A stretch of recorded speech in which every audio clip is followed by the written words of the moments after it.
आइए बात करते हैं आज आए 3 राज्यों के विधानसभा उपचुनावों के नतीजों का। आखिर ये क्या मैसेज दे रहा है। बात बिहार से शुरू करते हैं। बिहार की बांकीपुर की सीट, मध्य प्रदेश की दतिया और गुजरात की माजलपुर सीट पर हुए उपचुनाव के रिजल्ट सबके सामने हैं। इन रिजल्ट्स के मैसेज बिल्कुल साफ है, लेकिन कई मायनों में अलग अलग एक्सपर्ट्स उस पर अलग अलग राय रख रहे हैं, जो भारतीय राजनीति में बदलाव और स्थानीय मुद्दों के हावी होने का एक बड़ा राजनीतिक संदेश दे रहे हैं। तो वहीं क्या इनमें कोई एक कॉमन संदेश भी छिपा है? आइए समझते हैं इस रिपोर्ट से।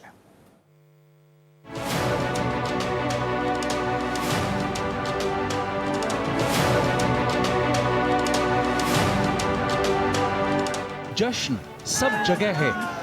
बिहार के बांकीपुर, मध्य प्रदेश के दतिया और गुजरात के मांजलपुर, सभी जगहों पर ढोल नगाड़ों की थाप, आतिशबाजी, मिठाइयों के साथ बधाई और नेताओं कार्यकर्ताओं का जश्न लगभग एक जैसा है। लेकिन इन सभी जीत के मायने अलग अलग हैं। बिहार के बांकीपुर सीट पर उपचुनाव में जनसुराज के संस्थापक प्रशांत किशोर की जीत ने सत्ताधारी बीजेपी खेमे में हड़कंप मचा दिया है। तो वहीं एमपी की दतिया में कांग्रेस की जीत ने बीजेपी और उसके समर्थकों को बेहद चौंका दिया है। जबकि गुजरात की मांजलपुर में बीजेपी की जीत ने गढ़ बचाए रखने की उसकी जद्दोजहद में जनता के साथ का संदेश दिया है। प्रशांत किशोर की इस शानदार जीत को पिछले साल हुए बिहार विधानसभा चुनाव के परिप्रेक्ष्य में देखें तो बिहार विधानसभा चुनाव 2025 में भव्य प्रचार और सभी 243 सीटों पर दावों के साथ उतरी उनकी जनसुराज का खाता तक नहीं खुल सका था और पार्टी जीरो पर रह गई थी, जहां 99% उम्मीदवारों की जमानत जब्त हो गई थी। इसके ठीक उलट बीजेपी के गढ़ बांकीपुर के उपचुनाव में जहां बीजेपी ने अपने दिग्गजों की फौज खड़ी कर दी थी, राज्य में बीजेपी के सम्राट चौधरी का शासन है।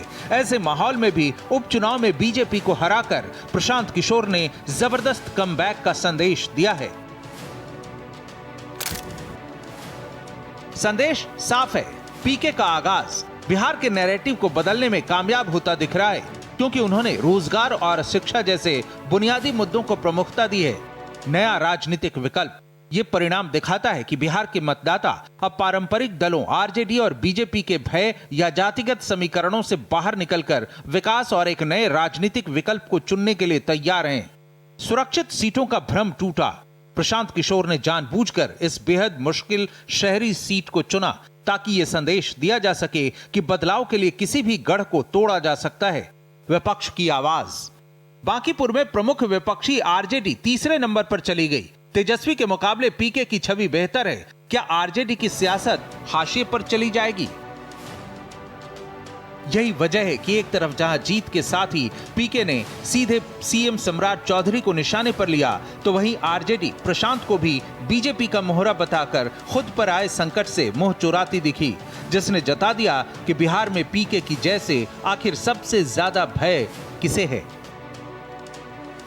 सम्राट चौधरी के नेतृत्व को बिहार की जनता स्वीकार नहीं करती है, यह बिल्कुल स्पष्ट है। और नितिन नवीन की सीट पे इतनी बड़ी जीत, किला ध्वस्त किया है बीजेपी का आपने। किला किसी का नहीं होता है और उसकी एक बड़ी वजह यह है, भाजपा ने चुनाव जीतने के बाद यहाँ पर एक अपराधी प्रवृत्ति आदमी को, एक गलत चाल चरित्र के चेहरा वाले व्यक्ति को बिहार का नेतृत्व दिया है। बिहार के लोगों को स्वीकार्य नहीं है। कहा जाए तो बीजेपी के कैंडिडेट की हार हुई है, लेकिन भारतीय प्रशांत किशोर जी वहां अगर जीत रहे हैं तो भारतीय जनता पार्टी की ही जीत हुई है। इस तरीके ऐसा कैसे क्यों लग रहा है आपको? ऐसी बिल्कुल, आप देखिए जिस तरह से वहां पे कैंडिडेट्स बदले गए, आखिर क्या कारण रहा वहां पे कैंडिडेट्स बदलने का? कहीं ना कहीं देखिए वो ये एक बीजेपी खुद अकेले मतलब जीत नहीं सकती थी शायद, इसलिए प्रशांत किशोर को उन लोगों ने आगे किया। प्रशांत किशोर ने बांकीपुर की जनता को बहुत सारे वादे किए और ऐसे ऐसे वादे किए हैं कि मैं चैनल पे आपको बता भी नहीं सकती है, जो कि असंभव है।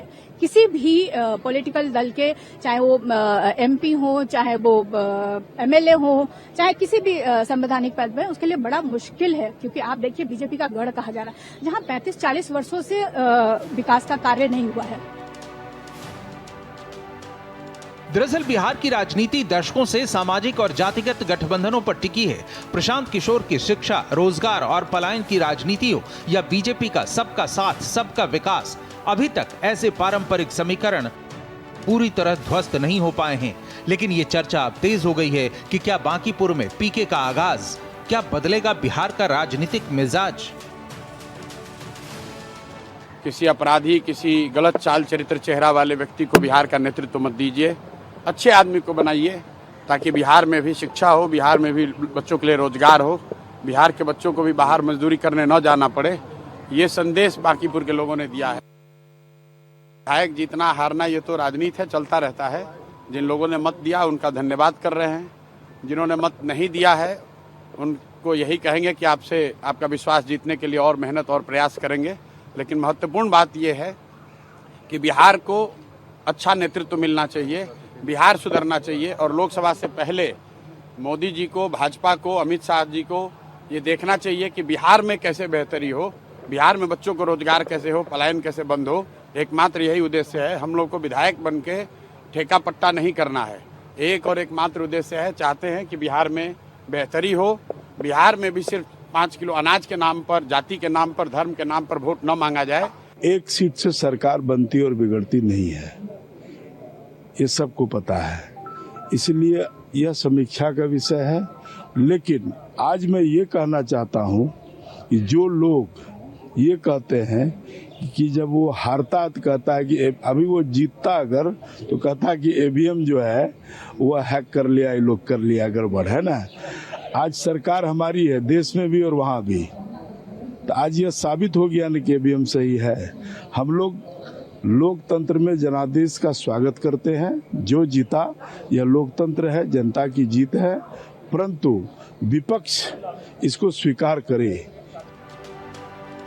साफ है कि बिहार में सत्ताधारी बीजेपी को कड़ी चुनौती देने के लिए पीके कोई कसर नहीं छोड़ने वाले।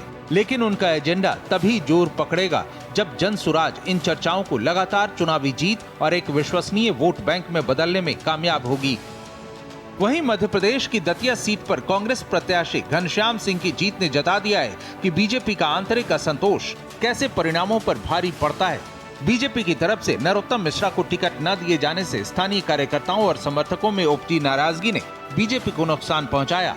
ये नतीजा राजनीतिक दलों को संदेश देता है कि मजबूत सांगठनिक पकड़ के बावजूद अगर स्थानीय समीकरणों और जनता की भावनाओं की अनदेखी की गई तो भारी नुकसान उठाना पड़ सकता है। अगर राजा रंग का नारा चला तो मैं आपको बता दूं, आशुतोष तिवारी जी और दामोदर सिंह पे अप्लाई होता है। वो राजा की मानसिकता के हैं, सामंतवादी मानसिकता के हैं। उन दोनों में अहंकार बहुत है, अहम बहुत है, झुकते नहीं है। और मेरा तो बिल्कुल उल्टा है, मेरा स्वभाव रंग की तरह। जीत की श्रेय सबसे पहले तो जनता को, उसके बाद हमारे कार्यकर्ताओं को, बूथ से लेकर और प्रदेश अध्यक्ष तक पूरी प्रदेश कांग्रेस और भी नेतागण आए प्रदेश के, सबका धन्यवाद है। सबने मिलकर माहौल बनाया। वहीं गढ़ बचाने के लिए लगातार काम और जनता से जुड़ाव कितना जरूरी है, ये बताया गुजरात की मांझलपुर सीट पर हुए उपचुनाव ने। इस सीट पर बीजेपी के सत्येंद्र भाई पटेल ने कांग्रेस को बड़े अंतर से हराकर पार्टी की प्रतिष्ठा की रक्षा की। इस सीट ने संदेश दिया है कि जहां पार्टी का जमीनी काम और पूर्व दिवंगत नेता का प्रभाव